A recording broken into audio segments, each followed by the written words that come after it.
Oke, semuanya udah. Ya, saya izin screenshot buat absen ya. Ya, Oke. Bapak jangan lupa. Bapak jangan lupa ini ya Pak, video rekaman videonya itu ya. ya, ya, Bu. Ya.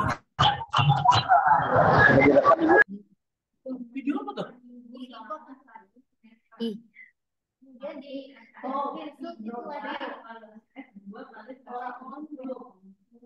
Satu, saya hitung dari tiga ya. Ya, Bu. Tiga, dua, satu. Barangkali bisa langsung di-share di Sebentar grup ya. kelas kita ya, Bu ya. Ya.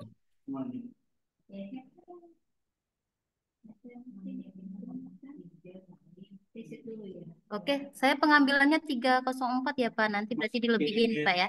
Ya, siap. Ya. Oke, silakan Pak, saya serahkan. Maaf Pak, Baik. agak ribut sedikit ya. Ya. Baik, Assalamualaikum warahmatullahi wabarakatuh. Alhamdulillah wassalatu wassalamu ala Rasulillah wa ala alihi wa ashabihi wa mawalah. Asyhadu an la ilaha illallah wahdahu la syarika lah wa asyhadu anna sayyidana Muhammadan abduhu wa rasuluh la nabiyya wa la rasula ba'dah. Allahumma salli wa sallim wa barik ala nabiyyina Muhammadin wa ala alihi wa ashabihi ajma'in wa man tabi'ahum bi ihsanin ila yaumiddin. Wa qala Allah ta'ala fi kitabihil karim, a'udzu billahi minasyaitonir rajim. Bismillahirrahmanirrahim. Qalu subhanaka la ilma lana illa ma 'allamtana innaka antal alimul hakim. Wa qala aidan fi ayatin ukhra yarfa'illahu alladhina amanu minkum walladhina utul ilma darajat. Wa qala an-nabiy sallallahu alaihi wasallam man salaka tariqan yaltamisu fihi ilman sahhalallahu lahu tariqan ilal jannah. Sadaqallahul azim wa sadaqa rasuluhun nabiyul karim wa nahnu ala dhalika minasyahidina wasyakirin walhamdulillahi rabbil alamin. Teman-teman yang berbahagia serta Ibu Restia Gustiana yang kami hormati, puji dan syukur kita panjatkan kehadirat Allah Subhanahu wa taala di sore hari ini kita bisa melanjutkan perkuliahan kita studi fatwa dalam keadaan sehat walafiat. Mudah-mudahan apa yang kita pelajari, diskusikan, dan kita tekuni bersama ini bisa mendatangkan manfaat bagi kita semua dan mudah-mudahan Allah Ta'ala sesuai dengan janjinya mengangkat derajat kita semua dan orang-orang yang beriman atau bertakwa dengan derajat yang tinggi.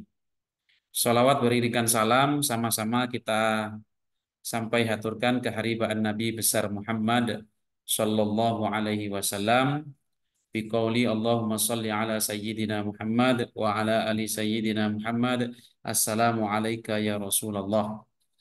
Mudah-mudahan kita semua berhak atas syafaatnya di yaumil qiyamah. Dan mudah-mudahan pula kita selalu konsisten, istiqomah untuk mengikuti sunnah-sunnah Rasulullah Sallallahu Alaihi Wasallam.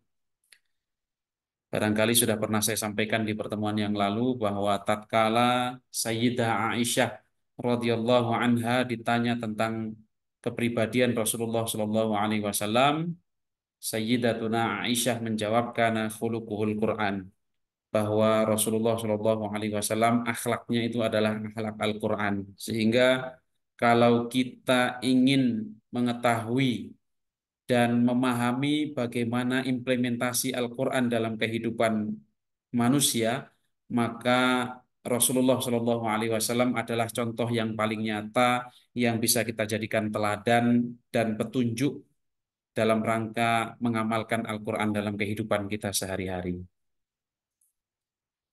Dan akhlak serta perangai Rasulullah Shallallahu Alaihi Wasallam itu telah diabadikan dan dipuji langsung oleh Allah Ta'ala dalam Al-Quran. Sebagaimana firman Allah Ta'ala, A'udzu billahi minasyaitonir rajim, wa innaka la'ala khuluqin azim, dan sesungguhnya engkau Rasulullah atau Muhammad betul-betul adalah pribadi yang berbudi pekerti agung. Oleh karena itu, teman-teman semua, kalau kita ikut atau mengikuti ceramahnya Ustadz Adi Hidayat, itu beliau mengatakan bahwa Al-Quran itu sesungguhnya adalah kurikulum kehidupan manusia yang mengatur kita dari sejak kita bangun tidur sampai kemudian tidur kembali, yang menjadi panduan bagi kita semua dari sejak kita terlahir sampai kemudian kita semuanya kembali kepada Allah Ta'ala karena sudah dicabut nyawa kita oleh malaikat Israel. Oleh karena itu, sekali lagi bahwa hari-hari kita jangan sampai berlalu begitu saja tanpa tilawah Al-Quran. Karena dengan kita bertilawah, mudah-mudahan kita bisa mendapatkan manfaat, kita tambah dengan mempelajari artinya, maknanya, tafsirnya, kemudian kita perjelas dengan hadis-hadis Rasulullah SAW, ditambah lagi dengan penjelasan para ulama dan seterusnya, sehingga kehidupan kita betul-betul bisa sesuai dengan apa yang dimaui oleh Allah Ta'ala melalui syariatnya, melalui para rasul dan nabinya yang diturunkan diutus kepada kita semua. Termasuk rekan-rekan semua dalam bidang muamalah, dalam bidang ekonomi Islam atau ekonomi syariah, tentu saja kita selalu mengambil contoh dari Rasulullah SAW sebagai referensi, sebagai rujukan, sebagai uswah, sebagai teladan, sebagai pedoman. Dan sudah pernah saya sampaikan juga di pertemuan sebelumnya, kita harus bisa membedakan mana aspek-aspek yang sifatnya adalah tawabit atau hal-hal yang memang tidak bisa berubah dari sejak awal disyariatkannya sampai kemudian kita semuanya menghadap kehadiran Allah Ta'ala, bahkan untuk anak dan cucu kita nanti itu tetap sama tidak berubah. Contohnya tentang waktu sholat.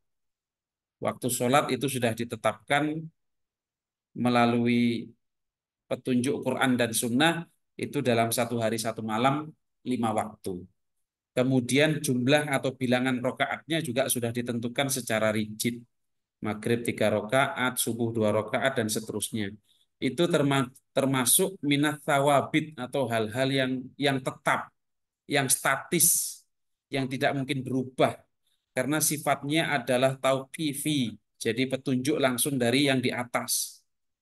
Dari sejak kita kecil sampai nanti kita semuanya akan menghadap kehadiran Allah, tidak akan pernah berganti waktu sholat dan bilangan atau rakaat sholat itu. Termasuk ketika nanti kita sudah punya anak, cucu, dan seterusnya, mereka pun akan melakukan hal yang sama.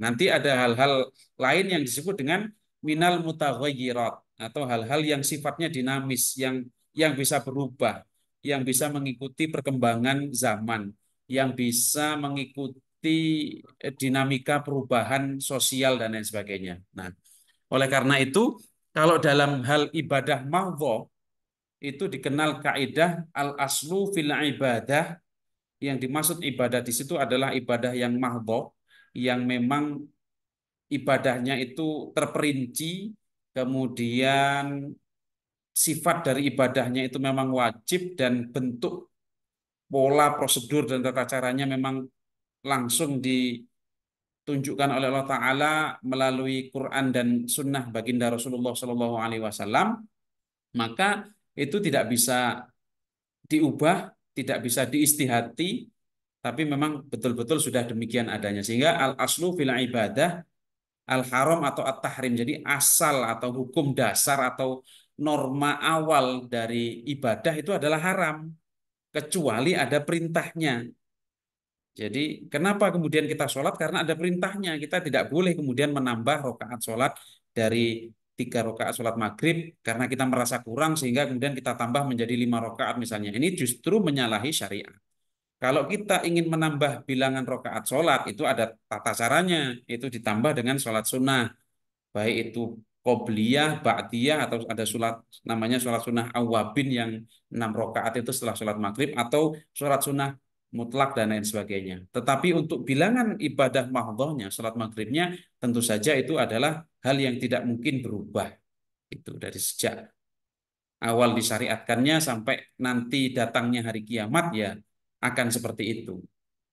Sementara kalau dalam bidang muamalah, termasuk nanti yang akan kita kaji terkait dengan fatwa hawalah atau hiwalah, kemudian fatwa tentang kafalah, lalu tentang wakalah, itu semuanya nanti bisa kita analisis dan kita lihat di mana DSN atau Dewan Syariah Nasional MUI itu hampir-hampir selalu mengutip kaidah bahwa al-aslu fil muamalah al-ibahah, bahwa norma dasar atau hukum dasar dari kegiatan muamalah.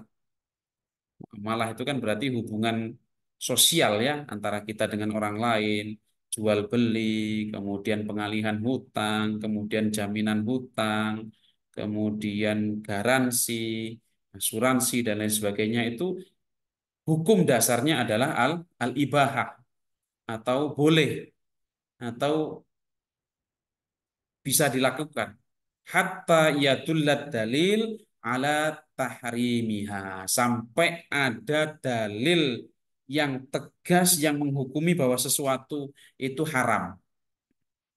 Maka nanti juga saya lanjutkan sedikit di situ bahwa al muslimun ala syurutihim, jadi as-sulhu jaiz gitu ya. Jadi yang namanya orang melakukan perjanjian kerjasama itu ya hukumnya boleh. Maka ada istilah kebebasan berkontrak gitu ya, al-hurriyah fil uqud. Jadi orang bisa saja melakukan kontrak apa saja sepanjang tidak menyalahi norma sosial, tidak menyalahi etika, tidak bertentangan dengan syariat, itu bebas melakukan kontrak apapun. Misalnya saya tiba-tiba membuat perjanjian kerjasama dengan teman saya misalnya untuk bikin usaha. Kemudian di perjanjian kerjasama itu kalau nanti menghasilkan keuntungan maka saya 40%, teman saya 60% dengan pertimbangan tertentu. Ya bebas-bebas saja. Jadi itu adalah bagian daripada hurriyah fil uqud. Jadi kebebasan untuk melakukan akad kerjasama atau akad apapun. Dan itu dalam bidang muamalah berarti prinsipnya pada dasarnya adalah al-ibahah atau boleh. Kalau di Bank Syariah Indonesia itu ada program namanya BSI Auto. BSI ya karena kependekan dari Bank Syariah Indonesia, pendekannya BSI Auto, itu dia merujuk atau merefer pada bahasa Melayu, itu maksudnya adalah mobil ya, kendaraan gitu ya. BSI Auto itu jadi nanti kita bisa order, bisa pesan kendaraan sesuai dengan spesifikasi yang kita inginkan, kemudian dicarikan oleh BSI yang saat ini dia masih kerjasama dengan MUF, Mandiri Utama Finance Syariah. Itu nanti misalnya, katakanlah misalnya Mas Ja'far Sodik misalnya, pengen punya motor baru misalnya NMAX, nanti pengen warna apa dan seterusnya, harganya berapa, kemudian dibantu oleh BSI menggunakan akad murabahah. Misalnya harga NMAX baru tipe tertinggi itu adalah 40 juta, kemudian oke dibeli oleh BSI seharga 40 juta ke dealer dengan bantuan MOVE tadi, Mandiri Utama Finance. Setelah dibeli oleh BRI, kemudian terjadilah kesepakatan bahwa harga 40 juta itu sudah lunas ya oleh BSI, kemudian kita bayar atau kita cicil selama 5 tahun, sekian misalnya per bulannya. Nanti setelah di total ternyata ketemunya 50 juta misalnya. Itu tidak masalah, itu namanya murabahah. Jadi ada keuntungan di sana. Sebagaimana orang misalnya melakukan jual beli. Saya beli barang kopi dari Lampung misalnya, per kilonya saya beli 60.000 yang sudah digiling ya, bentuknya kopi yang belum di roasting misalnya 60.000. Kemudian saya beli, saya melakukan kerjasama dengan kawan saya untuk mendistribusikan kopi itu ke warung-warung kecil dengan harga 80.000 misalnya. Nah, kemudian akad saya dengan teman saya itu nanti kalau kalau sudah laku sekian di total nanti keuntungannya dibagi dua. Itu termasuk bagian daripada kontrak, daripada akad, dan itu ya diperbolehkan begitu ya, karena sifat dari aktivitasnya itu kan aktivitas jual beli begitu ya, kita bisa mengambil keuntungan. Oke, itu termasuk bagian daripada kontrak tadi. Kalau dalam hal ibadah mahdoh, sekali lagi saya sampaikan, dia pada dasarnya hukumnya adalah haram, tidak boleh sepanjang ada dalil yang memerintahkannya. Tapi kalau dalam bidang muamalah itu sebaliknya. Pada prinsipnya semua hal yang berkaitan dengan muamalah, interaksi sosial, akad kerjasama, kemudian akad pembagian keuntungan, termasuk ketika ada kerugian nanti seperti apa, kalau ada sengketa nanti diselesaikan di mana, apakah di pengadilan agama, atau melalui badan arbitrase syariah nasional, atau diselesaikan secara musyawarah muakat, musyawarah mufakat, itu semuanya bisa dituangkan dalam akad perjanjian kerjasama. Dan kita semuanya paham dan teman-teman mungkin tidak asing, ada kaidah pacta sunt servanda, bahwa perjanjian itu laksana undang-undang bagi mereka yang terikat dalam perjanjian tersebut. Jadi kalau Mas Yusuf misalnya dengan Mbak Fauziah Az-Zahra misalnya melakukan kontrak kerjasama membangun kafe, kemudian di situ jelas kalau keuntungan karena modalnya lebih banyak dari Mas Yusuf, maka Mas Yusuf dapat 60% dari keuntungan, sementara Mbak Fauziah 40%-nya. Di situ nanti bisa dimunculkan apabila terjadi sengketa dalam pengelolaan kafe ini, maka diselesaikan melalui jalur musyawarah mufakat. Apabila tidak terjadi kesepakatan dalam musyawarah tersebut, maka diselesaikan melalui Badan Arbitrase Syariah Nasional atau Pengadilan Agama. Berarti di situ ada alternatif, ada choice of forum. Tapi kalau yang disebut misalnya melalui Badan Arbitrase Syariah Nasional, maka ketika terjadi sengketa kok diajukan ke pengadilan agama, kemudian majelis hakimnya melihat bahwa di akadnya jelas-jelas ditulis kalau terjadi sengketa diselesaikan melalui Badan Arbitrase Syariah Nasional, maka pengadilan agama harus menyatakan diri tidak berwenang untuk menangani perkara tersebut. Begitu juga ketika misalnya dalam perkara tersebut jelas-jelas disebut apabila terjadi sengketa dan tidak bisa diselesaikan melalui jalur kekeluargaan musyawarah mufakat, maka akan dilanjutkan diproses secara hukum melalui pengadilan agama misalnya. Tiba-tiba ketika terjadi sengketa diajukan ke Badan Arbitrase Syariah Nasional, itu semestinya ya Basarnas juga harus memberikan advice ke mereka bahwa semestinya mereka kembali kepada akad awal yang ditandatangani oleh mereka. Itulah al-hurriyah fil uqud tadi ya, kebebasan untuk melakukan kontrak. Nah, termasuk dalam bidang hawalah atau hiwalah atau pengalihan hutang ya, nanti kita lihat akad atau mohon maaf maksudnya fatwa DSN tentang hawalah ini nanti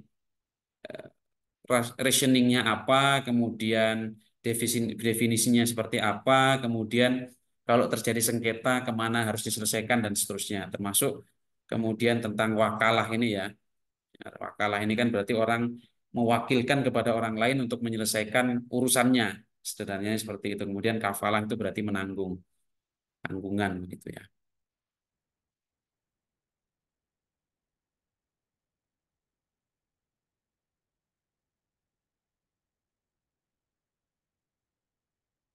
Oke, berikutnya saya akan share screen ya, sama-sama kita baca, kita pelajari tentang Fatwa Dewan Syariah Nasional MUI terkait dengan tiga hal tadi ya. Pertama tentang hawalah, kemudian yang kedua tentang wakalah, dan yang terakhir tentang kafalah ya. Oke, kita lihat satu persatu dan teman-teman juga nanti bisa dipelajari lebih jauh ya. Detailnya seperti apa, dan ini karena ada tiga fatwa dalam satu pertemuan sehingga tentu saja nanti teman-teman bisa perdalam lagi ya masing-masing ya, karena nanti di fatwa DSN itu sendiri ada hal-hal yang lebih spesifik lagi, misalnya hawalah bil ujroh, kemudian nanti terkait dengan kafalah juga ada hal yang lebih detail lagi dan seterusnya. Oke, kita pelajari, kita baca bersama, kita analisis yang sifatnya fatwa yang secara umum saja ya.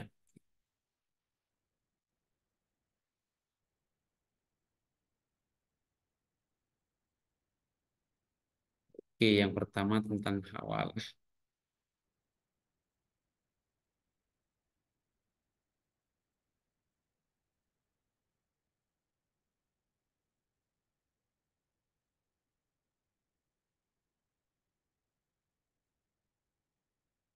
Oke, baik teman-teman semua. Jadi kalau di portal atau di platform praktisi mengajar di situ oleh Bu Restia ditulis fatwa tentang hiwalah ya. Artinya ini semakna saja. Cuman kalau saya rujuk di fatwanya DSN MUI itu menggunakan kata hawalah gitu ya. Sebetulnya itu dari akar kata yang sama ya. Tahwil artinya perubahan atau pengalihan gitu. Oke, baik teman-teman, kita lihat di sini.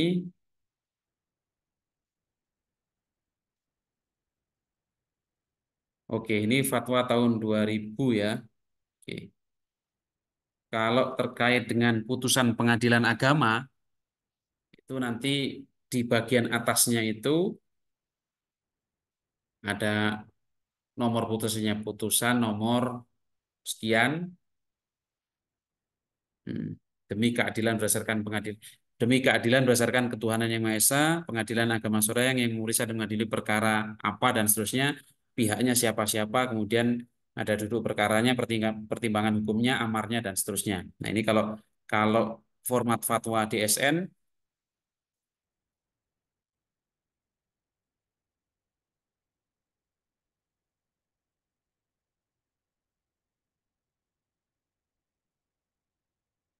Oke, izin saya ini kan, saya lanjutkan ya.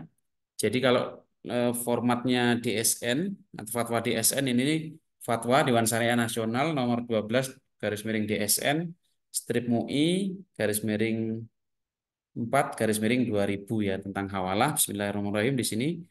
Oke. Bahwa terkadang seseorang, ini pertimbangannya ya kawan-kawan semua, bahwa terkadang seorang tidak dapat membayar utang-utangnya secara langsung.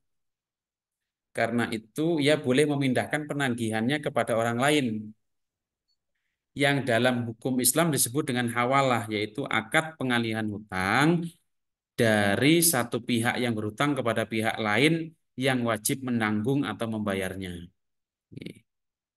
Sebelum saya mengajar tadi, saya sempat melihat atau menonton penjelasan Ustadz Abdus Somad di YouTube-nya. Jadi logikanya begini, hawalah ini.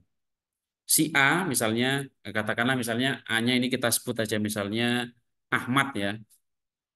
Si Ahmad punya utang kepada Tono misalnya. Oke. Ahmad punya utang ke Tono sejumlah 1 juta rupiah.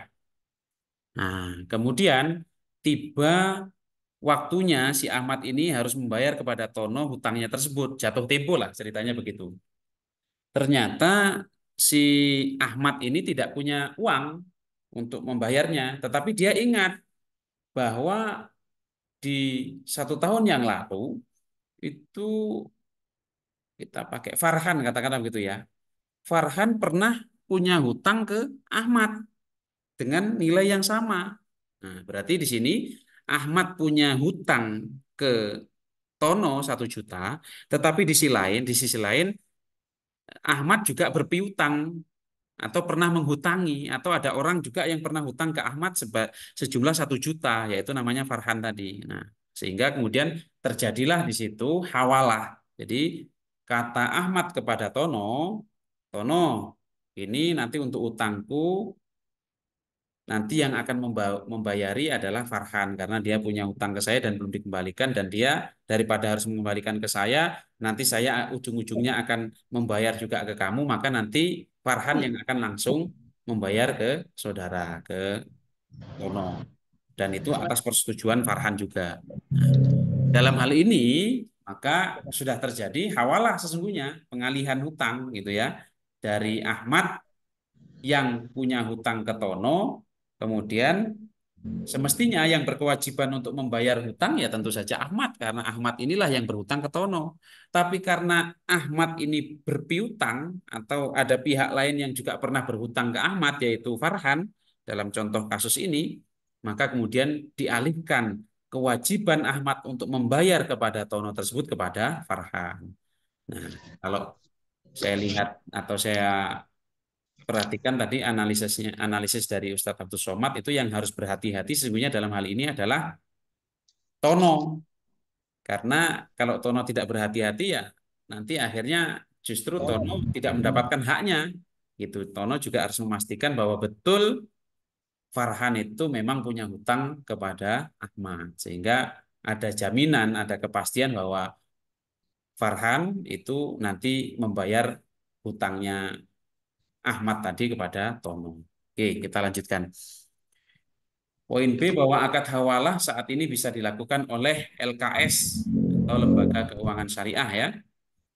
Bahwa agar cara tersebut dilakukan sesuai dengan ajaran Islam, DSN atau Dewan Syariah Nasional memandang perlu menetapkan fatwa tentang hawalah untuk dijadikan pedoman oleh LKS. Nah, jadi fatwa ini muncul atau lahir sebagai respon terhadap tadi beberapa pertimbangan tadi, bahwa kenyataannya tidak semua orang yang punya kewajiban membayar hutang itu bisa membayar hutangnya, sehingga diperlukan pengalihan tadi. Kemudian lembaga keuangan syariah termasuk perbankan syariah juga sekarang sudah menjadi tren dan seterusnya. Kemudian diresponlah melalui melalui fatwa ini, fatwa nomor 12 ini. Oke, mengingat hadis riwayat Bukhari ini penting sekali ya teman-teman semua untuk kita pahami, dan ini tidak saja berkaitan dengan hawalah secara spesifik, tetapi hadis ini juga menjadi pembelajaran, menjadi pengingat bagi kita semua dalam hal-hal yang lebih umum gitu ya. Matlul ghaniyi zulmun. Menunda-nunda pembayaran hutang yang dilakukan oleh orang yang mampu Mengapa dalam hukum itu adalah sebuah kezaliman. ada nggak? Boleh. Oke. Jadi di sini tidak otomatis semua orang yang berhutang itu nggak bayar kemudian dolim. Karena kita lihat di sini ya, kawan-kawan semua. Oke. Matlul ghaniyi. Matlul berarti dia menunda-nunda, al-ghaniyi artinya orang yang mampu membayar hutang, kemudian dia menunda-nunda pembayaran hutangnya, maka dia termasuk zalim. Maknanya adalah kalau ada orang yang punya hutang dan kenyataannya memang dia belum mampu membayar hutangnya, sehingga kemudian dia tidak bisa segera melunasi hutangnya, berarti dia nggak zalim. Karena sekalipun dia punya hutang, kenyataannya dia memang belum memiliki kemampuan untuk membayar hutangnya, berarti nggak zalim. Yang dimaksud oleh hadis riwayat Bukhari ini adalah matlul ghaniyi. Ada orang ghani, maksudnya orang yang sudah berkemampuan untuk membayar hutang. Dia misalnya hutang 10 juta digunakan untuk melihara kambing. Kambingnya beranak pinak, kemudian harga jualnya juga mahal. Nah, dia memiliki kemampuan untuk membayar karena dari kambing yang dimilikinya itu bisa dijual sebagiannya untuk melunasi hutangnya. Ternyata dia menunda-nunda. Bahkan ada kesan bahwa dia tidak punya itikat untuk mengembalikan hutang tersebut. Maka yang demikian ini termasuk kezaliman. Matlul ghaniyyi zulmun. Jadi menunda-nunda pembayaran hutang yang dilakukan oleh orang yang mampu atau al-ghani itu adalah sebuah kezaliman. Sebelum saya lanjutkan, dalam satu hadisnya baginda Rasulullah Shallallahu Alaihi Wasallam pernah mengingatkan atau menasihatkan satu hal penting kepada kita semua. Unsur akhoka zaliman au madluman. Ini ceritanya dia, baginda Rasulullah ini lagi ngobrol nih dengan sahabat. Unsur akhoka, kata baginda Rasulullah, tolong saudaramu zaliman au madluman. Jadi kita itu harus menolong saudara kita, baik saudara kita itu dalam keadaan sedang mendolimi orang lain atau dia sedang didolimi orang lain.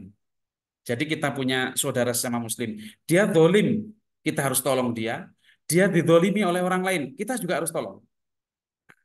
Nah, ini kan unik ya.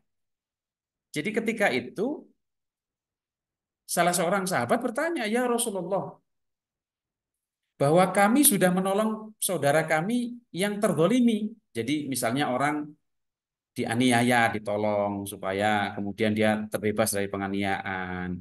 Kemudian ada orang yang disakiti, kemudian dibesarkan hatinya, diberikan bantuan supaya rasa sakitnya itu atas penganiayaan tersebut tidak berlarut dan seterusnya. Nah, para sahabat kemudian bertanya kepada Rasulullah, "Ya Rasulullah, kami sudah menolong saudara kami yang terzalimi. Lalu bagaimana kami harus menolong saudara kami yang zalim?"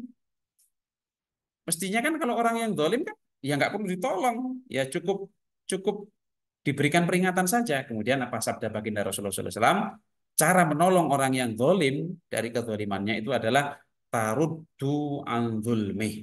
Jadi engkau berusaha untuk menghilangkan kezalimannya. Ya tadi dengan mengingatkan, dengan melapor kepada pihak berwajib supaya kemudian diberikan wawasan, diberikan pengertian supaya tidak bersikap zalim lagi, gitu ya. Artinya orang yang terzalimi kita bantu, kita besarkan hatinya, kita berikan sesuatu yang membahagiakan dia sehingga dia lupa atas musibahnya. Dan begitu juga orang yang zalim, ternyata kita juga memiliki kewajiban untuk menolong orang yang zalim, yaitu pelan-pelan kita nasihati, pelan-pelan kita berikan pengertian, gitu ya. Oke, kembali lagi ke poin ini bahwa matlul ghaniyi dzulmun. Orang yang mampu kemudian dia menunda-nunda membayar hutangnya itu adalah bagian dari kezaliman atau sebuah tindakan aniaya. Kemudian faida utbi'a ahadukum ala maliyin falyattabi'. Maka jika seseorang di antara kamu dialihkan hak penagihan piutangnya, dihawalahkan kepada pihak yang mampu, terimalah. Jadi ada orang yang hutang ke saya, dia nggak mampu bayar. Kemudian ada orang yang bilang, ya sudah nanti saya yang bayari gitu kira-kira ya. Berarti itu sudah terjadi peralihan sesungguhnya. Falyattabi', maka terimalah.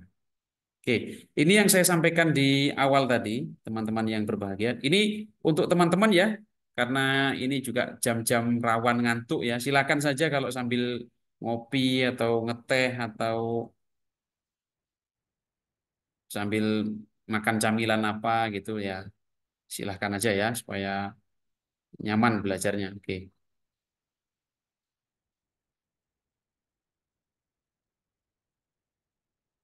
baik. Ini yang saya sampaikan di awal tadi bahwa dalam banyak fatwa, hadis ini sering dikutip ya. As-sulhu jaizun. Perdamaian dapat dilakukan di antara kaum muslimin, as-sulhu jaizun bainal muslimin illa sulhan harrama halalan au ahalla haraman. Jadi perdamaian atau perjanjian atau akad kerjasama atau kontrak apapun itu dapat dilakukan di antara kaum muslimin kecuali perdamaian yang mengharamkan yang halal dan menghalalkan yang haram. Misalnya, ada orang tiba-tiba melakukan akad kerjasama untuk membuat minuman keras dari anggur. Nah, ini kalau kita kembalikan kepada dalil ini berarti termasuk tidak boleh itu. Karena dia sudah memproduksi sesuatu yang diharamkan gitu ya. Jadi seakan-akan dia menghalalkan sesuatu yang haram gitu ya. Jadi sulhan harrama halalan atau ahalla haraman itu tidak boleh. Wal muslimun ala syurutihim. Jadi kaum muslimin itu terikat dengan syarat-syarat mereka. Ya, ini kembali lagi ke tadi. Pacta sunt servanda, bahwa perjanjian itu laksana atau ibarat undang-undang bagi mereka yang terlibat atau terikat dengan perjanjian itu. Artinya harus ditaati, harus dipatuhi, dan kalau dilanggar berarti ada konsekuensinya. Izin saya sambil minum.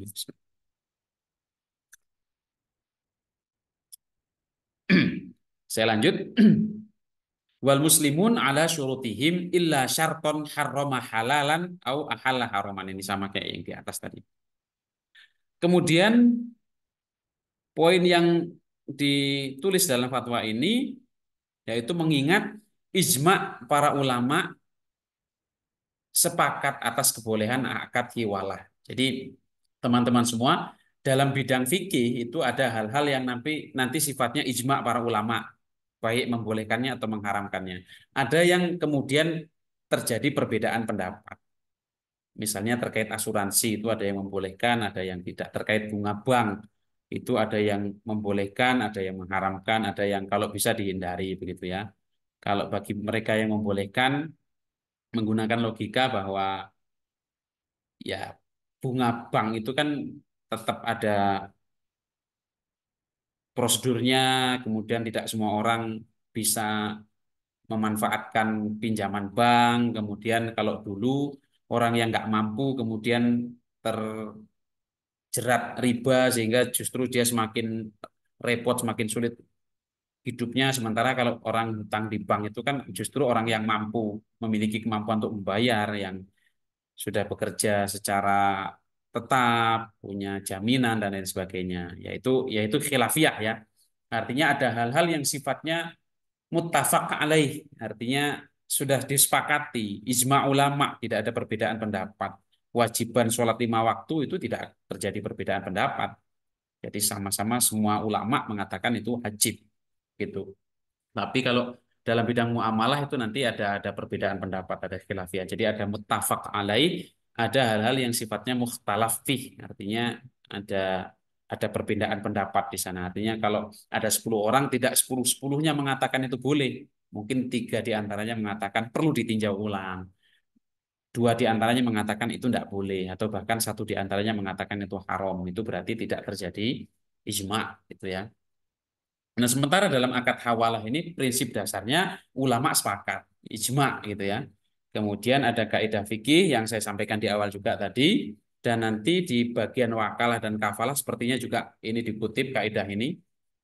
Al aslu fil muamalat al ibah, ini saya munculkan juga di kuis Kahoot ya, kalau teman-teman ingat. Jadi pada dasarnya atau norma awal atau hukum pokok dari semua bentuk muamalah itu boleh, al-ibahah, mubah, boleh, illa an atau ayyadulla dalilun ala tahrimiha. Jadi segala bentuk muamalah itu boleh dilakukan kecuali ada dalil yang mengharamkannya. Illa ayyadulla dalilun ala tahrimiha. Jadi sepanjang tidak ada dalil yang mengharamkannya berarti boleh. Jadi semua hal dalam bidang muamalah itu boleh dilakukan, mubah atau al-ibahah tadi, sampai kemudian ada dalil atau referensi atau rujukan atau ketentuan yang mengharamkannya. Next, kemudian ad-dhararu yuzalu. Bahaya atau beban berat itu harus dihilangkan. Yuridullahu bikumul yusra wala yuridu bikumul musr. Jadi Allah menghendaki kemudahan bagi kita dan tidak menghendaki kesulitan bagi kita. Jadi dalil at-darur yuzal itu salah satu sandarannya itu juga firman Allah Ta'ala dalam surat Al-Baqarah tadi.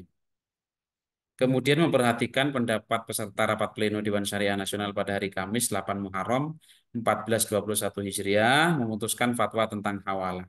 Oke.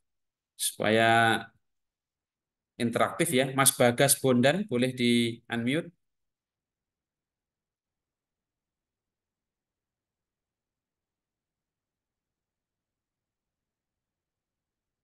Halo, Mas Bagas.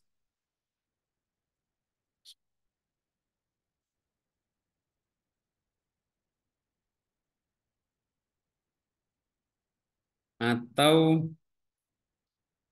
Teh Ardilah.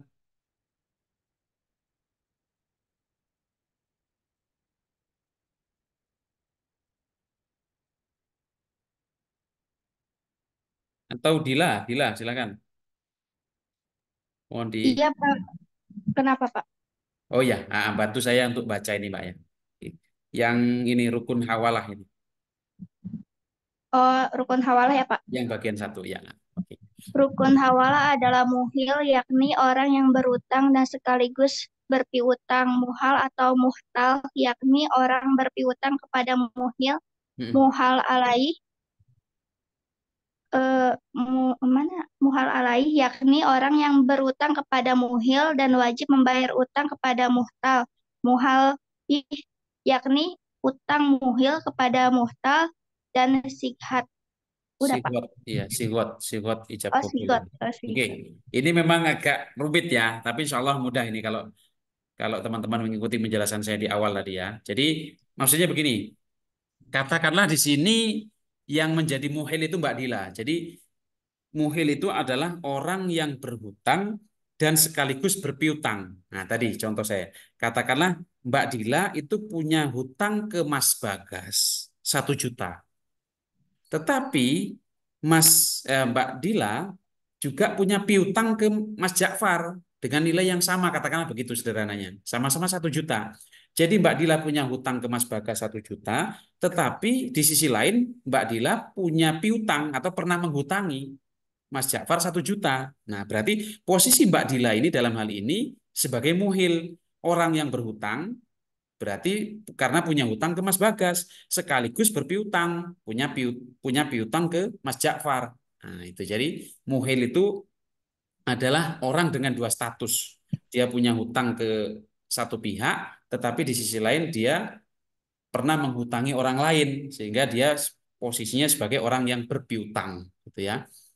Kemudian muhal atau muhtal, yakni orang yang berpiutang kepada muhil.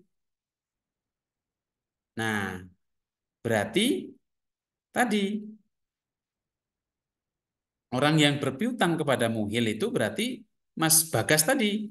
Karena Dila punya hutang ke Mas Bagas, berarti Mas Bagas ini sebagai sebagai muhal atau muhtal, ya ini orang yang berpiutang. Jadi artinya Mas Bagas pernah menghutangi Dila.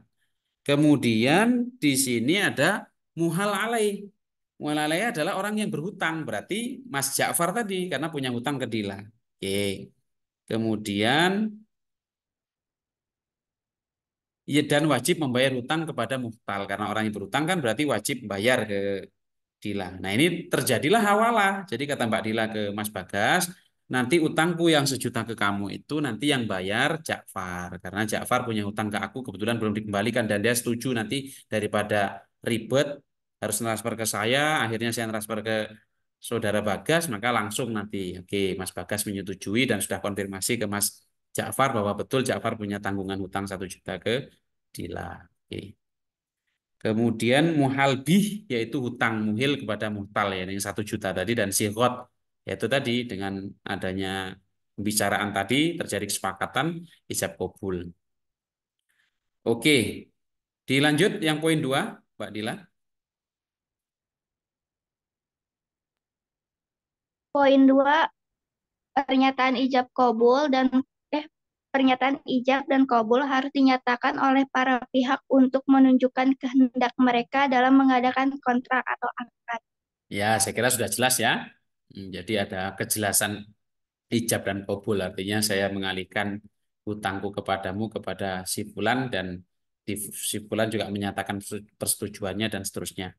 Kemudian akad dituangkan secara tertulis melalui korespondensi atau menggunakan cara-cara komunikasi modern. Ya, artinya tidak harus face to face ketemu langsung, bisa melalui Zoom atau video call atau apa yang dipastikan memang betul itu adalah orang-orang yang dimaksud dalam akad itu. Hawalah dilakukan harus dengan persetujuan muhil, muhal, muhtal, dan muhal alaih. Kedudukan dan kewajiban para pihak harus dinyatakan dalam akad secara tegas ya. Kemudian jika transaksi hawalah telah dilakukan, pihak-pihak yang terlibat hanyalah muhtal dan muhal alaih. Dan hak penagihan muhal berpindah kepada muhal alaih. Jadi artinya Mas Bagas sudah nggak bisa lagi nagih ke Mbak Dila. Mas Bagas langsung menagihnya ke Ja'far tadi gitu ya. Karena sudah ada peralihan. Oke, terakhir Mbak Dila, nanti kita ganti ke yang lain. Poin kedua ini. Poin kedua, jika salah satu pihak tidak menunaikan kewajibannya atau jika terjadi perselisihan di antara para pihak, maka penyelesaiannya dilakukan melalui badan arbitrasi syariah setelah tidak tercapai kesepakatan melalui musyawarah. Oke, jelas ya. Jadi sudah saya singgung di awal tadi bahwa prinsipnya penyelesaian itu melalui jalur musyawarah gitu ya. Oke. Ini meskipun Basarnas atau Badan Arbitrase Syariah Nasional yang dikedepankan, tetapi kalau kita pahami dari kalimatnya tetap yang diutamakan adalah musyawarah dulu kan. Jadi kalau terjadi perselisihan atau beda pendapat atau sengketa di antara para pihak terkait dengan hawalah tadi, maka penyelesaiannya dilakukan melalui Badan Arbitrase Syariah Nasional setelah tidak tercapai kesepakatan melalui musyawarah. Artinya, mana yang didahulukan? Lewat arbitrase syariah nasional dulu atau musyawarah dulu? Musyawarah dulu. Karena di sini klausulnya penyelesaiannya dilakukan melalui Badan Arbitrase Syariah Nasional setelah tidak terjadi kesepakatan melalui musyawarah. Oke, itu secara umum tentang hawalah ya, atau hiwalah. Nanti teman-teman bisa explore lebih jauh lagi, bisa diperdalam lagi. Banyak yang mengulas tentang itu, bisa di YouTube, bisa dilihat juga di fatwa DSN ya. Teman-teman bisa search di sini nanti di bagian fatwa, di produk, kemudian di fatwa itu lengkap nanti dimasukkan kata kuncinya nanti akan mengarah gitu ya. Baik, berikutnya kita masuk di poin wakalah. Oke.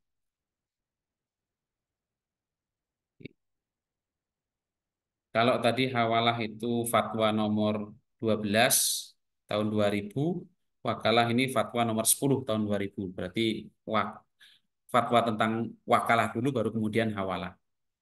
Oke, kita lihat sambil kita compare ya dengan logika dan struktur fatwa tentang hawalah tadi. Oke, sama diawali dengan judul fatwa, kemudian basmalah, kemudian Dewan Syariah Nasional setelah menimbang bahwa dalam rangka mencapai suatu tujuan sering diperlukan pihak lain untuk mewakilinya melalui akad wakalah, yaitu pelimpahan kekuasaan oleh satu pihak kepada pihak lain dalam hal-hal yang boleh diwakilkan, termasuk di pengadilan ini juga sering. Makanya ada istilah kuasa hukum atau advokat atau penasihat hukum itu kan sebenarnya nanti ada surat surat kuasa itu, surat kuasa khusus itu kan, yang artinya advokat atau kuasa hukum bisa mewakili kepentingan kliennya. Oke. Dalam praktek wakalah pada LKS atau lembaga keuangan syariah dilakukan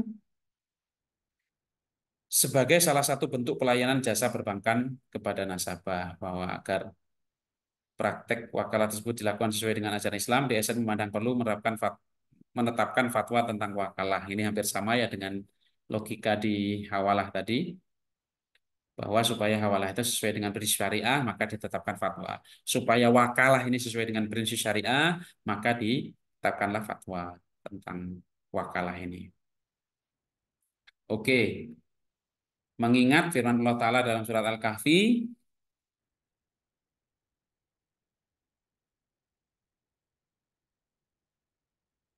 Mbak Fadilah Nur, bisa di unmute.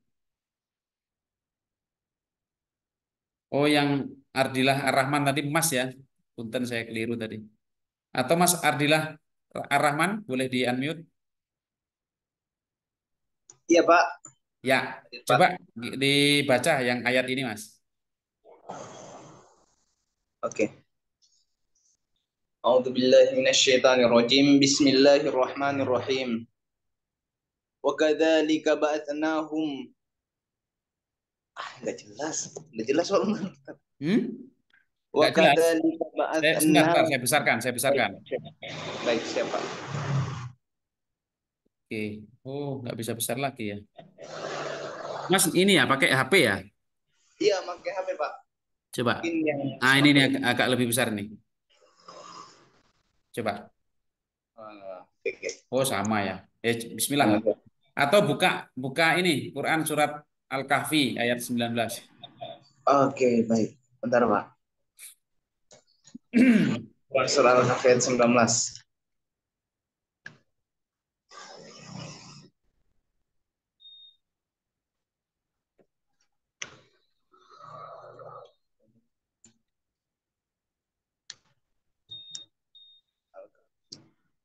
Oh, jaringannya ini Pak, belum ini. Mungkin bisa yang lain Pak, soalnya Boleh, HP boleh. saya rada Oke. juga. Sampai ini, Mas, Mas pilih yang lain. Oh, Sebut, sebut mention satu orang. Kira-kira siapa? Jafar Pak, atau enggak Bondan? Ya, silakan, Mas Ja'far. Ya Pak. Mas, ya, bantu dibaca, Mas. A'udzubillahiminasyaitonirrajim. Bismillahirrahmanirrahim. Wa kadzalika ba'atsnahum liyatasaalu bainahum. Qala qailun minhum kam labistum? Qalu labisna yawman aw ba'da yawmin. Qalu rabbukum a'lamu bima labistum fab'atsu ahadakum biwarikikum hadihi ilal madinati falyanzur ayyuha azka ta'ama falyatikum birizqin minhum wal yatalattaf wa la yus'iranna bikum ahada. Dapat. Ya. Oke, terima kasih, Mas Ja'far ya. Jadi, teman-teman semua, ini surat Al-Kahfi ya, ini terkait dengan hawalah. Jadi ini kan ceritanya kisah itu pemuda Ashabul Kahfi yang tidur di gua selama 309 tahun itu ya. Kemudian wasdadu tis'a ya 300 ditambah 9 jadi 309. Setelah mereka terbangun dari tidur panjang mereka kayak lagu ya jadinya ya. Faba'atu ahadakum biwariqikum hadhihi ilal Madinah falyandur azka ayyuha azka ta'ama. Jadi maka suruhlah salah seorang kamu pergi ke kota dengan membawa uang perakmu ini. Berarti salah satu orang yang disuruh itu berarti mewakili kepentingan mereka yang menyuruh itu. Nah, itu berarti termasuk wakalah ini di sini. Oke, kemudian firman Allah Ta'ala dalam surat Yusuf ayat 55 tentang ucapan Yusuf kepada raja, ij'alni ala khazainil ardi inni hafizun alim. Jadi kata Nabi Yuna, Nabi kita Yusuf alaihi salam, jadikanlah aku bendaharawan negara. Dalam hal ini negaranya Mesir. Sesungguhnya aku adalah orang yang pandai menjaga lagi berpengalaman. Oke, ij'alni jadikanlah aku ala khazainil ardi menjadi bendaharawan negara. Ini hafizun alim. Sesungguhnya aku adalah orang yang pandai hafizun alim dan orang yang berpengalaman. Teman-teman semua, ayat ini sekaligus menjadi dalil kebolehan orang mengajukan diri untuk jabatan tertentu. Kalau memang dia memandang dirinya mampu, berpengalaman, serta cakap dalam bidang tersebut atau berkompeten. Gitu ya. Ini kisah Nabi Yusuf ini sejarah yang luar biasa, sekaligus kita teladani dan kita jadikan sebagai dalil tentang tadi, bahwa orang boleh saja mengajukan dirinya untuk jabatan tertentu kalau memang dia mampu begitu ya. Artinya kalau nggak mampu ya jangan gitu kan. Oke. Tapi kalau orang mampu memilih untuk tidak mengajukan dirinya, yaitu pilihan, silahkan saja. Artinya tidak berlebihan ketika ada orang yang berkompeten kemudian mengajukan dirinya untuk jabatan tertentu. Teman-teman sudah belajar menjadi konsultan bidang ekonomi syariah, sudah mendapatkan sertifikat yang cukup banyak, kemudian sudah mendalami, kemudian menjadi dosen ekonomi syariah juga, tidak salah kalau kemudian mengajukan diri atau mendaftarkan diri sebagai manajer perbankan syariah misalnya gitu karena memang kita sudah memiliki kompetensi untuk itu. Kemudian di surat Al-Baqarah ayat 283 ini termasuk ayat terpanjang ya, satu halaman itu kalau mushafnya standar Madinah. Fa in amina ba'dukum ba'don falyu'addil ladzi tumina amanatahu wal yattaqillaha rabbah. Maka jika sebagian kamu mempercayai sebagian yang lain, hendaklah yang dipercayai itu menunaikan amanatnya dan hendaklah ia bertakwa kepada Allah. Tadi contohnya tadi Mbak Dila punya hutang ke Mas Bagas, tapi Mbak Dila punya piutang, pernah ngutangi Mas Ja'far. Berarti dalam hal ini Mas Ja'far dalam konteks hawalah dipercaya atau diberikan amanat untuk menyelesaikan kewajibannya Mbak Dila tadi untuk bayar hutangnya ke Mas Bagas. Fal yu'addil ladzi tumina amanatah. Maka hendaklah yang dipercayai itu menunaikan amanatnya. Wal yattaqillaha rabbah, dan hendaklah ia bertakwa kepada Allah Tuhannya. Kemudian di sini juga dikutip dalil wa ta'awanu 'alal birri wat taqwa wa la ta'awanu 'alal itsmi wal 'udwan. Ini dalil umum yang juga bisa kita terapkan dalam banyak hal kebaikan gitu ya. Dan tolong menolonglah kamu dalam mengerjakan kebajikan atau albir wat taqwa, dan takwa, dan janganlah kamu saling tolong menolong atau tolong menolong, jangan tolong menolong dalam mengerjakan dosa dan al-udwan atau pelanggaran. Hadisnya ini, nah ini menarik ini hadisnya ya teman-teman semua dalam konteks fatwa ini. Inna Rasulullah Shallallahu Alaihi Wasallam Inna Rasulullah Shallallahu Alaihi wa alihi Wasallam ba'atha Aba Rafi'in wa rajulan minal ansori fazawwajahu Maimunata bintal Harith. Jadi Rasulullah SAW suatu ketika mewakilkan kepada Abu Rafi' dan seorang ansor untuk mengawinkan atau qabul perkawinan Nabi dengan Maimunah. Jadi kita pernah atau sering ya melihat ada orang menikah tapi diwakilkan, ya itu tidak apa-apa, karena ada contohnya ini. Bahkan Rasulullah pernah mengutus Aba Rafiq dan seorang dari Ansor untuk menerima nikahnya Maimunah. Jadi kan Maimunah berarti nanti ada walinya yang menikahkan Maimunah dengan baginda Rasulullah, tetapi yang menerima itu adalah perwakilannya Rasulullah. Nah, ini ternyata ada dalilnya begitu ya.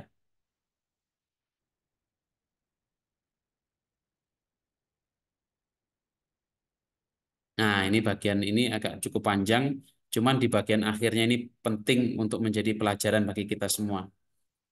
Jadi ceritanya ini Rasulullah punya hutang, kemudian minta para sahabat untuk nyarikan yang semisal dengan hutang Rasulullah, ternyata nggak nemu. Justru para sahabat itu mendapati seekor unta yang lebih baik dari yang dihutangi oleh Rasulullah SAW. Kemudian apa sabda baginda Rasulullah? Kata para sahabatnya, ya Rasulullah, la najidu illa amthala min sinni.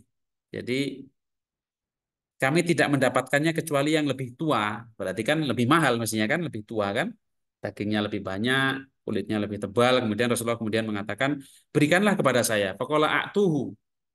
Berikanlah kepada saya. Fa inna min khairikum ahsan fa inna min khairikum ahsanakum qadaan. Jadi sesungguhnya orang yang paling baik di antara kalian adalah yang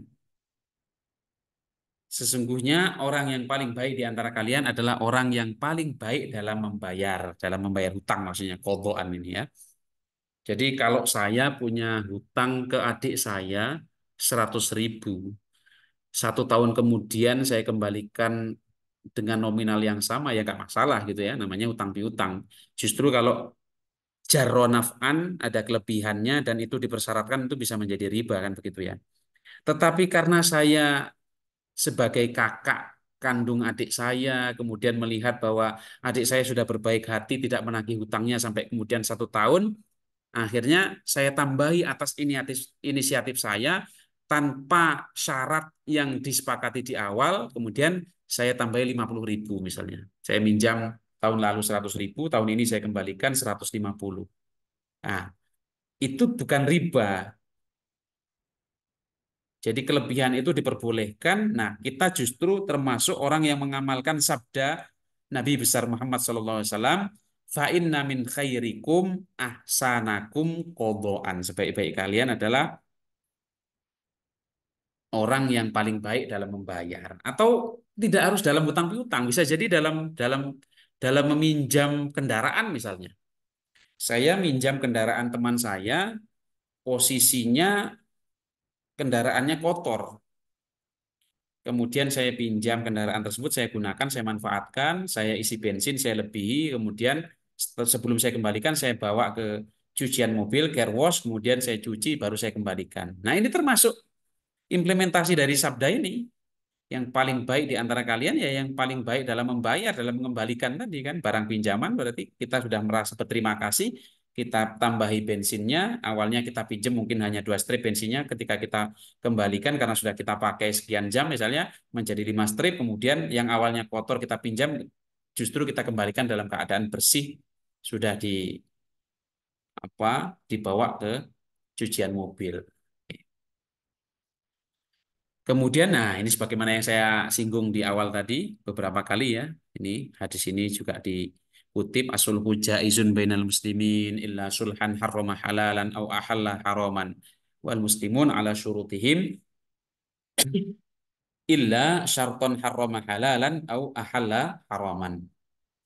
Kemudian menjadi pertimbangan umat Islam ijma atas kebolehan wakalah, bahkan memandangnya sebagai sunnah karena hal itu termasuk jenis ta'awun ya, tolong menolong atas dasar kebaikan dan takwa yang oleh Al-Quran dan hadis dipandang sebagai sebuah kebaikan. Jadi orang misalnya katakanlah dalam konteks peradilan ya, ini supaya contohnya memang betul-betul terjadi begitu ya. Kalau orang tidak berpengalaman berkara di pengadilan kan bingung nanti alat buktinya apa yang harus dihadirkan di pengadilan, kemudian nanti kapan menghadirkan alat bukti, sehingga kemudian dia wakalah tadi bikin surat kuasa khusus ke pengacara sehingga dibantu oleh pengacara. Ya, itu termasuk tolong menolong. Atau misalnya saya karena tidak memiliki pengalaman atau pengetahuan yang lebih tentang mobil sehingga saya mengutus senior saya yang memang lebih paham sebagai perwakilan saya untuk datang ke showroom untuk melihat, untuk deal, kemudian dibawa ke saya. Itu ya tolong menolong begitu. Dan kemudian atas kebaikan teman saya itu saya memberikan fee tertentu misalnya, itu tidak masalah. Kemudian sama kaidah fikihnya, al aslu fil muamalat al ibahah illa ayyatulla dalilun ala tahrimiha, gitu ya.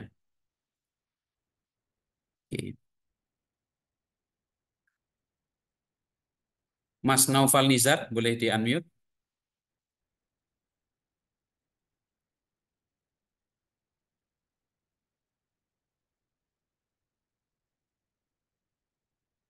Atau Adinda Dwi Pangestika.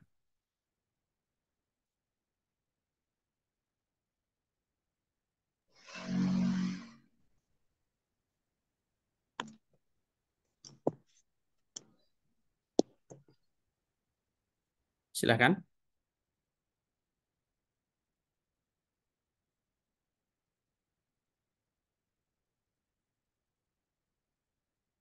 Oke, jadi saya bacakan saja ya. Oke, di sini ketentuan fatwa tentang wakalah. Ketentuan tentang wakalah, satu, pernyataan ijab dan kabul harus dinyatakan oleh para pihak untuk menunjukkan kehendak mereka dalam mengadakan kontrak atau akad. Jadi harus jelas ya. Ijab dan kabulnya jelas, artinya tidak kemudian ambigu dan tidak samar-samar, tidak bersifat kinayah atau isyarat-isyarat, tetapi jelas gitu. Kemudian wakalah dengan imbalan bersifat mengikat dan tidak boleh dibatalkan oleh sepihak. Ini sebagaimana perjanjian secara umum ya, tidak boleh dibatalkan sepihak gitu ya.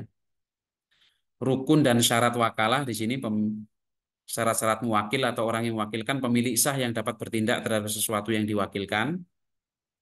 Oke, orang mukallaf atau anak mumayyiz dalam batas-batas tertentu, ya ini dalam hal-hal yang bermanfaat baginya seperti mewakilkan untuk menerima hibah, menerima sedekah. Misalnya orang karena jadwalnya sangat padat, dia nggak bisa selalu menghadiri event-event tertentu, dia mewakilkan gitu ya, nggak masalah.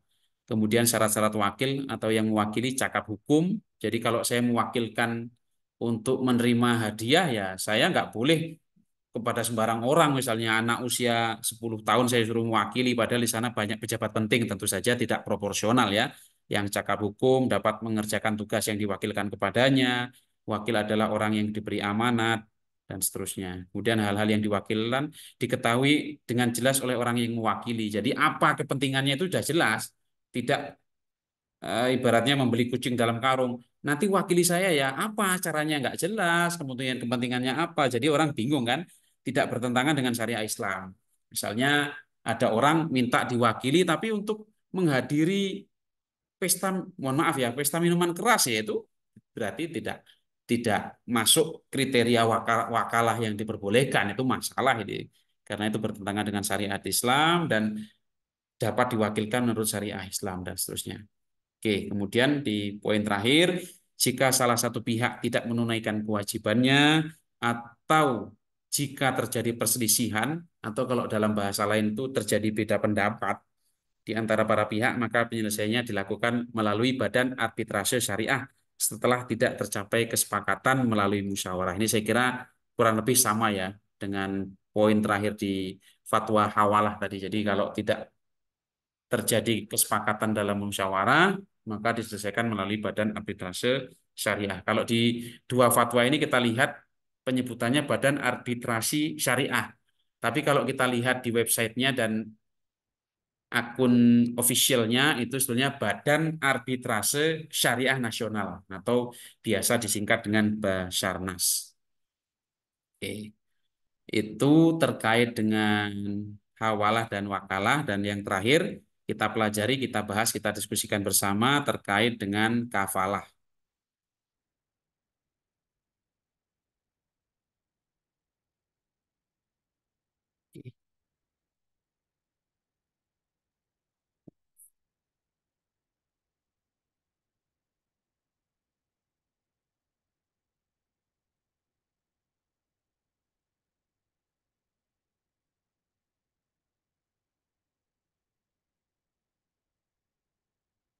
Baik, jadi kalau kafalah ini saya teringat hadis Rasulullah Shallallahu Alaihi Wasallam, ana wa kafilul yatim fil jannati hakadha. Nah, ini Rasulullah pernah bersabda begitu ya. Kafalah itu kafil berarti yang orang yang menanggung ya. Orang yang kemudian atas kebaikan dirinya menyatakan bertanggung jawab atas kebutuhan seseorang, kafil berarti.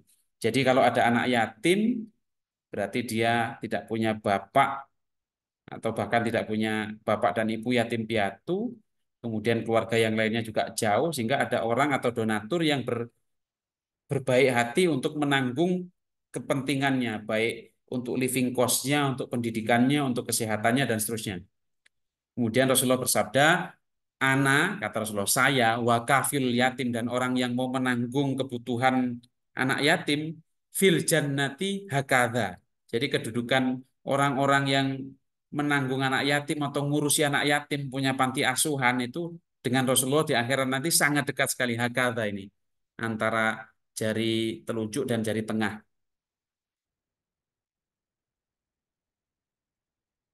LKS itu singkatan dari Lembaga Keuangan Syariah ya, bukan lembar kerja siswa ya. Oke, jadi LKS itu Lembaga Keuangan Syariah. Jadi ada perbankan syariah, ada LKS. Kalau LKS itu nanti kan bisa masuk koperasi syariah, kemudian Baitul Mal wa Tamwil atau BMT dan seterusnya ya. Oke, baik, saya lanjutkan. Jadi sabda baginda Rasulullah SAW itu ana waka filul yatim fil jannati hakada. Jadi masya Allah, nanti saya doakan teman-teman semuanya sukses menjadi orang-orang yang mendapatkan kelonggaran rezeki dari Allah Ta'ala dan dimudahkan untuk berbagi gitu ya.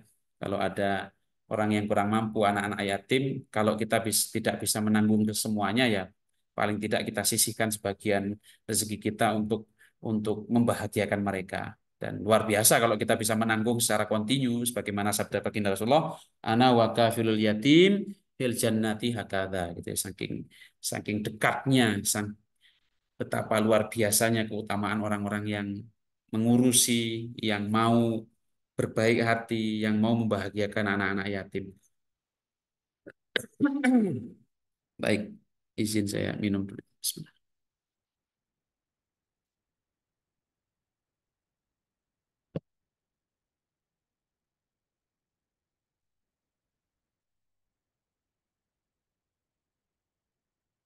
Baik, saya lanjutkan. Kita kaji bersama tentang terkait dengan kafalah. Struktur fatwanya masih sama ya, kawan-kawan semua. Fatwa DSN. Tadi kalau wakalah itu fatwa nomor 10, kemudian hawalah fatwa nomor 12, kafalah ini fatwa nomor 11 ya, ini berurutan ya, 10, 11, 12 kafalah. Oke, sama tahunnya 2000 secara umum. Bahwa dalam rangka menjalankan usahanya, seseorang sering memerlukan penjaminan dari pihak lain melalui akad kafalah. yaitu jaminan yang diberikan oleh penanggung atau kafil kepada pihak ketiga untuk memenuhi kewajiban pihak kedua atau orang yang ditanggung atau makful anhu atau asil. Bahwa untuk memenuhi kebutuhan usaha tersebut, Lembaga Keuangan Syariah atau LKS, ini pertanyaan Mbak siapa tadi? Mbak Dila ya. Jadi LKS itu Lembaga Keuangan Syariah. Kalau dalam konteks sekolah ya LKS itu biasanya lembaga kerja siswa ya. Tapi kalau dalam konteks fatwa dan ekonomi syariah, LKS itu berarti Lembaga Keuangan Syariah. LKS berkewajiban untuk menyediakan satu skema penjaminan atau kafalah yang berdasarkan prinsip-prinsip syariah. Bahwa agar kegiatan kafalah tersebut dilakukan sesuai dengan ajaran Islam, ini sama ya dengan dua fatwa yang sebelumnya tadi. DSN memandang perlu menetapkan fatwa tentang kafalah untuk dijadikan pedoman. Oke. Kemudian ini beberapa firman Allah Ta'ala yang menjadi pertimbangan dalam fatwa ini. Satu, firman Allah Ta'ala dalam Quran surat Yusuf ayat 72. Qalu nafqidu suwa'al maliki waliman ja'a bihi himlu ba'irin wa ana bihi za'im. Oke. Penyeru-penyeru itu berseru, kami kehilangan piala raja, suwa al-malik, piala raja. Dan barang siapa yang dapat mengembalikannya, waliman ja'abihi, himlu ba'ir akan memperoleh reward atau imbalan berupa bahan makanan seberat beban unta. Dan aku menjamin terhadapnya. Artinya kalau sampai tidak dipenuhi, betul-betul ada orang yang bisa menemukan piala raja, kemudian dikembalikan dalam keadaan utuh, kok ternyata nggak diberikan reward atau hadiah atau imbalan sebagaimana yang diperjanjikan, yaitu bahan makanan seberat beban unta, maka nanti ada yang menjamin tadi, wa nabi zaim. Kemudian firman Allah Ta'ala dalam surat Al-Ma'idah, ayat 2, wa ta'awanu 'alal birri wat taqwa wa la ta'awanu 'alal itsmi wal udwan, sama dalam konteks akad wakalah tadi, intinya tolong menolong dalam kebaikan dan takwa dan tidak boleh saling menolong dalam dosa dan pelanggaran. Ini menarik ini. Ada yang bisa membantu saya untuk membaca hadis ini? Nanti biar dicatat oleh Bu Restia kalau nilainya tidak maksimal untuk nilai tambah. Silakan. Bondan Pak, Bondan. Silakan Mas Bondan.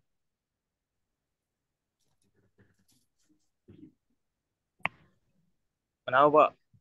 Ya, Baca guys. coba dibaca yang hadis ini Mas. An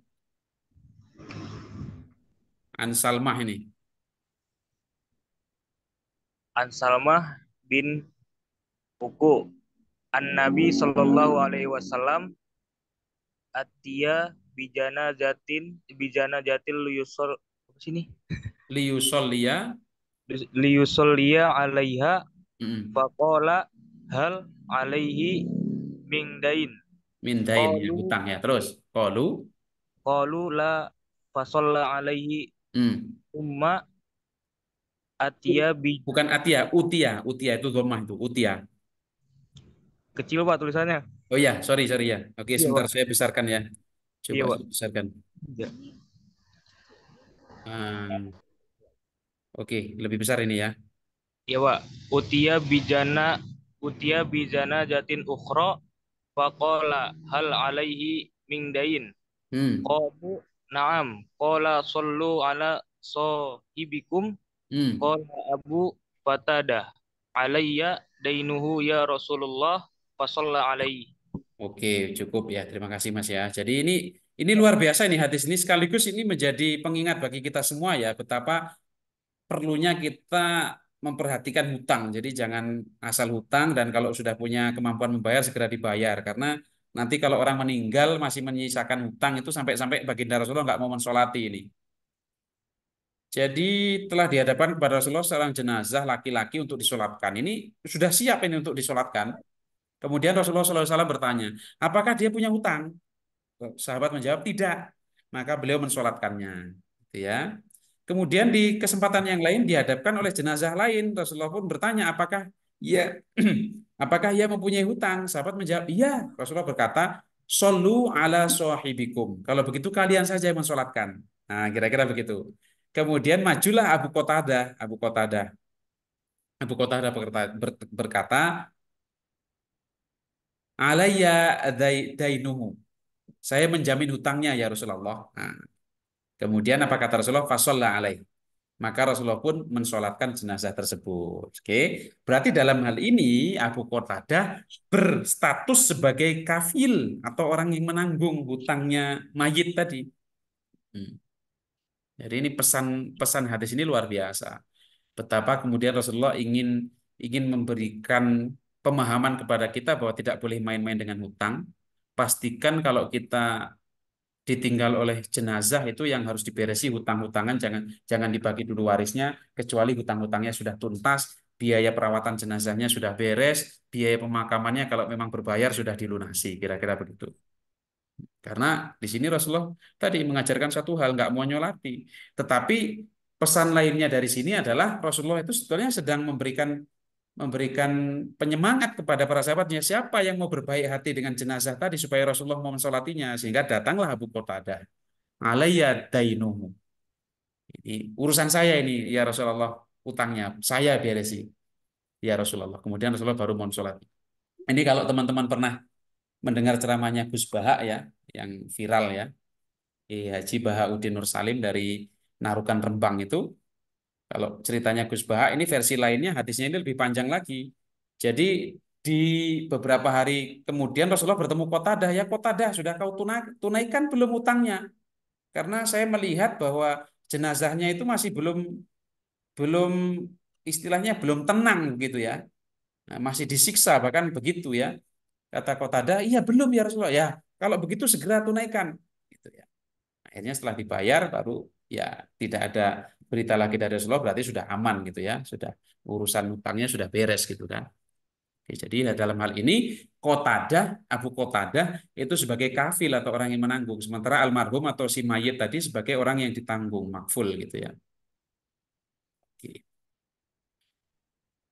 Baik, kemudian sabda berikutnya yang menjadi pertimbangan dalam fatwa kafalah ini, wallahu fi aunil abdi maka nal abdu fi auni akhi. Allah akan selalu senantiasa menolong hamba selama hamba tersebut menolong saudaranya. Jadi sebesar pertolongan yang kita berikan kepada saudara kita, sebesar itu pula Allah akan memberikan pertolongannya kepada kita.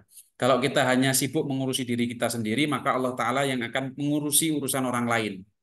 Kalau kita sibuk mengurusi urusan umat, urusan orang lain, maka Allah yang akan memberesi urusan kita. Kira-kira begitu. Kemudian sama ini asulhu jaizun bainal muslimin illa sulhan harrama halalan au ahalla haraman wal muslimun ala syurutihim illa syartan harrama halalan au ahalla haraman. Kaidah fikihnya masih sama. Al aslu fil muamalat al ibahah illa ayatul dalilun ala tahrimiha. Kemudian sama dengan di fatwa hawalah tadi ad-dororu yuzal. Bahaya atau beban berat itu harus dihilangkan karena pada prinsipnya Allah Ta'ala juga menginginkan yang mudah bagi kita. Rasulullah pun juga demikian, teman-teman yang berbahagia. Kalau ada dua hal yang sama-sama boleh, maka Rasulullah akan memilih yang lebih mudah dari dua hal tersebut, gitu ya. Maka kalau teman-teman ketika berpergian kan kita bisa memilih ya, apakah kita akan melaksanakan sholat sesuai dengan waktunya atau dengan jamak. Ada pilihan lagi nanti jamaknya juga bisa jamak qashar gitu ya. Nah itu artinya ya Allah memberikan kemudahan-kemudahan kepada kita sepanjang tetap berkesesuaian dengan syariat Islam. Oke. Kita lanjut fatwa tentang kafalahnya setelah pertimbangan mengingat dan lain sebagainya, masuk kepada fatwa substansi fatwanya. Ketentuan umum kafalah sama dengan yang wakalah tadi ya, adanya pernyataan ijab dan kabul harus dinyatakan oleh para pihak untuk menunjukkan kehendak mereka dalam mengadakan kontrak atau akad. Jadi al-hurriyah, kebebasan untuk berakad tadi harus jelas wujud ijab dan kabulnya begitu. Kemudian yang berikutnya dalam akad kafalah penjamin dapat menerima imbalan fee sepanjang tidak memberatkan. Oke, ya, jadi orang yang menjamin itu nantinya bisa saja dia dapat fee ya sepanjang tidak memberatkan orang yang dijamin. Kafalah dengan imbalan bersifat mengikat dan tidak boleh dibatalkan oleh sepihak sama dengan akad yang dengan fatwa sebelumnya ya karena itu adalah sebuah kesepakatan berarti kalau terjadi perubahan ya harus berdasarkan kesepakatan pula tidak boleh sepihak. Kemudian rukun dan syarat kafalah Yang pertama dari sisi kafil atau penjamin baligh dewasa dan berakal sehat. Oke, saya kira ini sudah umum ya.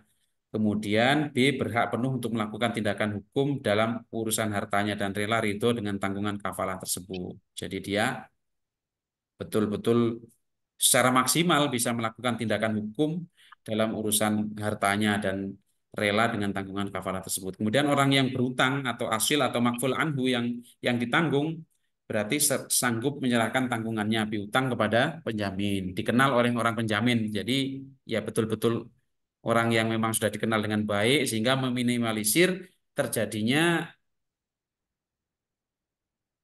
terjadinya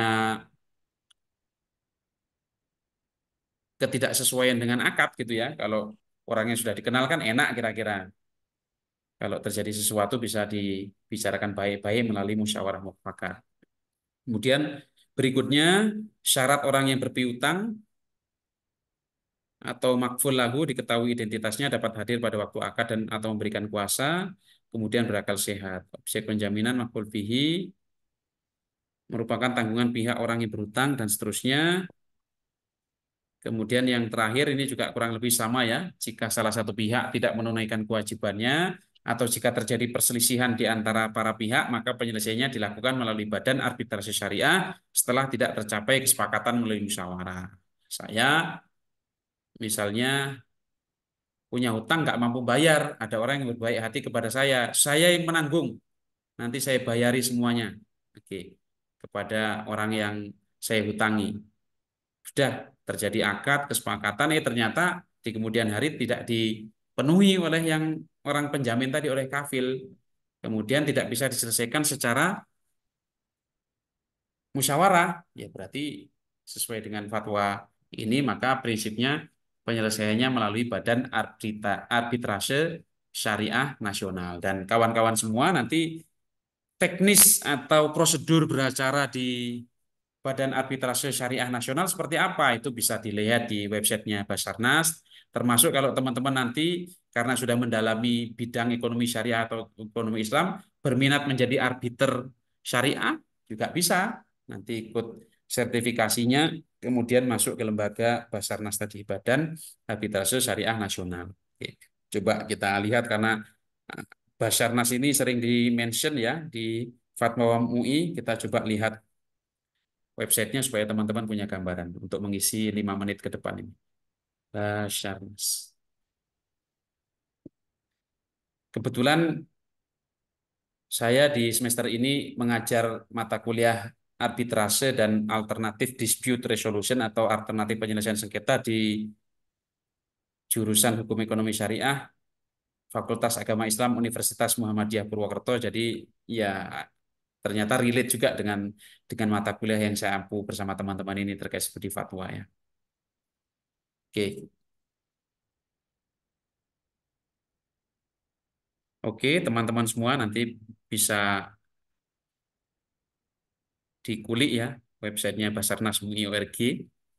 Ya lengkap di sini profil arbiternya ada, kemudian jasanya tentang pendapat hukum ada, untuk penelitian ada, kemudian SOP kalau mau penelitian di Basarnas seperti apa itu juga ada di sini.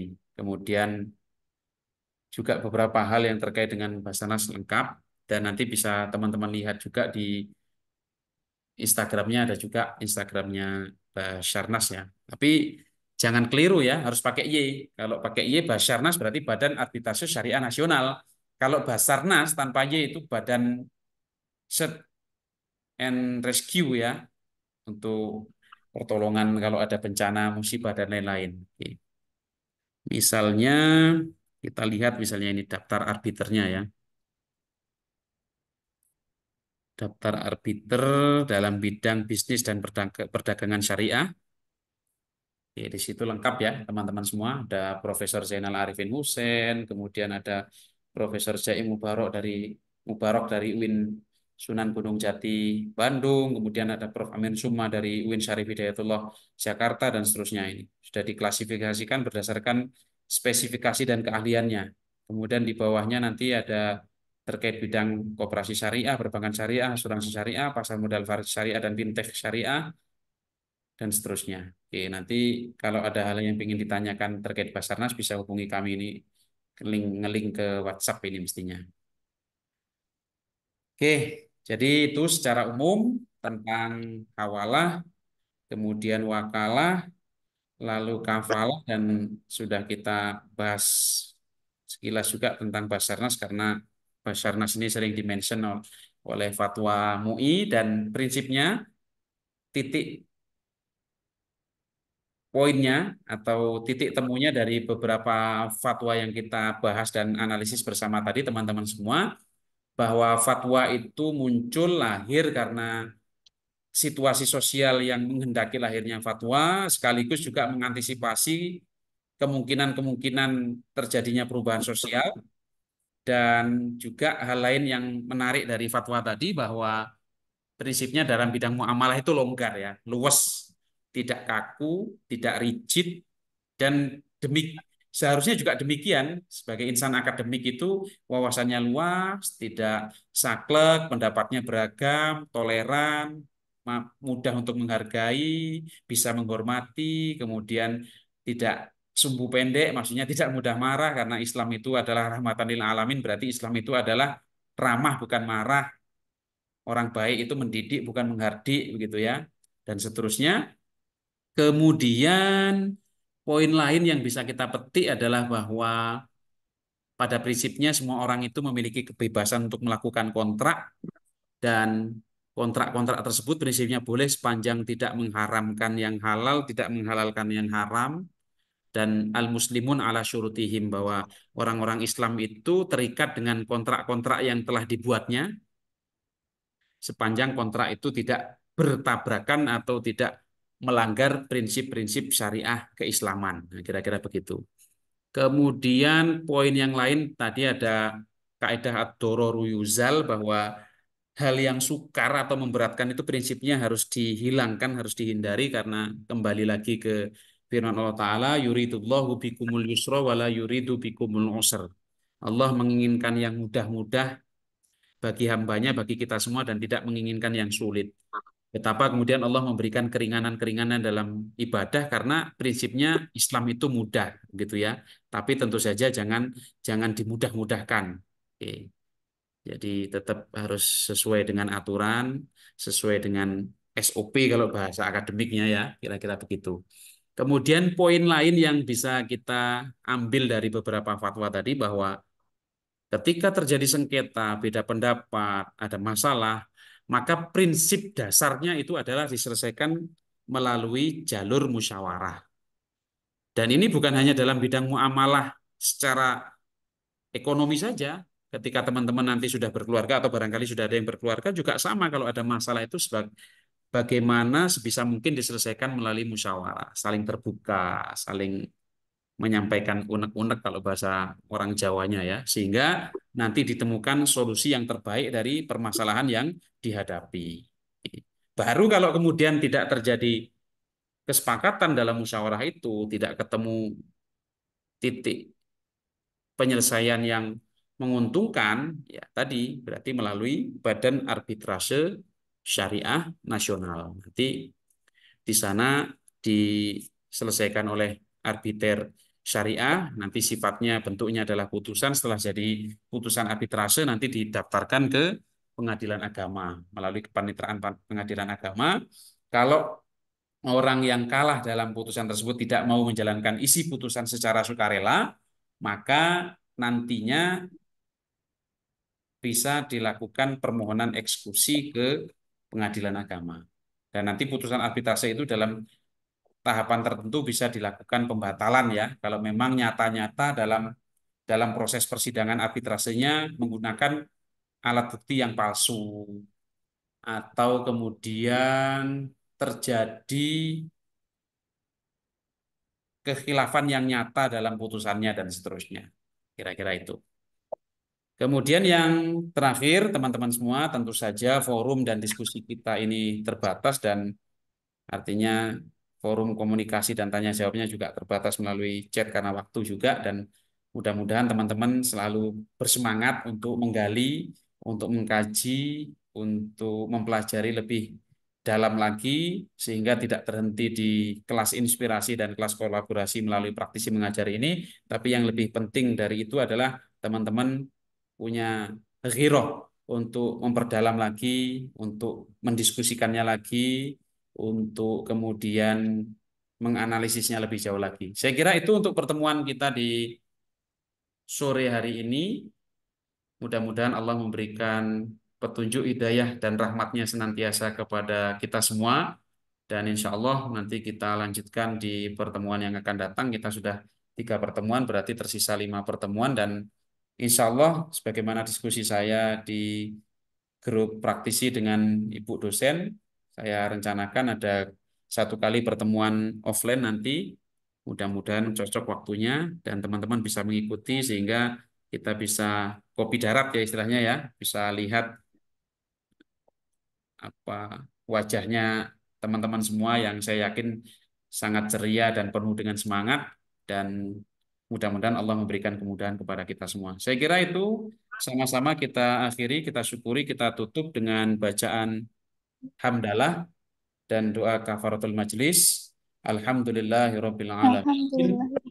Subhanakallahumma wa bihamdik asyhadu an la ilaha illa anta astaghfiruka wa atubu ilaik. Teman-teman selamat istirahat dan jangan lupa untuk sholat asar ya.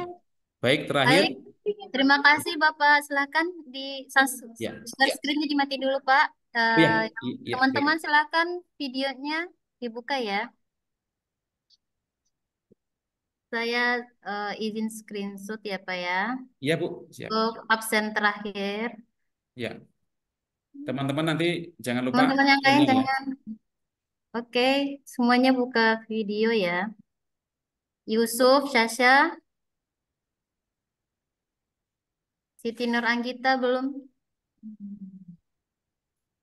Ibu, muka saya ada nggak, Bu? Ada. Mukanya hilang. Nih Syasha udah, Siti Nur Anggita mana nih belum? Mak, kecilin, Mak. Lagi enggak. Siti mana nih Siti? Itu apa, Bu? Siti Nur Anggita belum nih? Oh. Terus Rodato. Fadila juga belum. Udah. Yang Siti yang belum nih. Fauzi, oke. Oke, saya hitung dari 3 ya. Mundur 3, 2, 1. 3, 2, 1. Oke. Silahkan kembali ke Pak Samsul. Silahkan Pak. Ya, oke. Sudah saya tutup tadi ya. Terima kasih teman-teman semua, Ibu. Wassalamualaikum warahmatullahi wabarakatuh. Waalaikumsalam. Waalaikumsalam warahmatullahi wabarakatuh. Ya, baik, silakan ya.